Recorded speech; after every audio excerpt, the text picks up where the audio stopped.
நாகத்தம்மா, இந்த பொண்ணுகிட்ட இருந்து என்ன எப்படியாச்சும் காப்பாற்றி எனக்கு ஒரு நல்ல வீடியோ காலும் கொடுத்தாயே பராசக்தி. என்னடா தேங்காய் உடைக்கிற? இப்போ எதுக்கு இன்னும் வேண்டிய தேங்காய் உடைக்கிற நீ? உன்ன மாதிரி ஒரு பொண்ணை வாழ்க்கையில் கொடுத்ததுக்கு சாமிக்கு நன்றி சொல்கிறேன். தேங்காய் உடைச்சு ஏன் வேஸ்ட் பண்ணுற? இது வச்சு என்னென்ன தெரியுமா செய்யலாம்? எனக்கு தேங்காய் ஐஸ்கிரீம் பண்ணி கொடு. நன்றி சொல்கிறது தாண்டி தேங்காய் ஐஸ்கிரீம் தான் வேணும். மீண்டும் மீண்டுமா? சாமி கூட நிம்மதியாக கும்பிட விட மாட்டியாடி?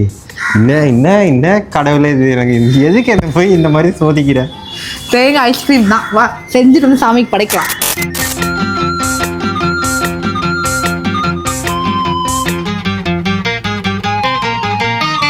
விளக்கணச்சா விவர என்ன ஒத்திக பார்த்தா தப்பு இல்லை.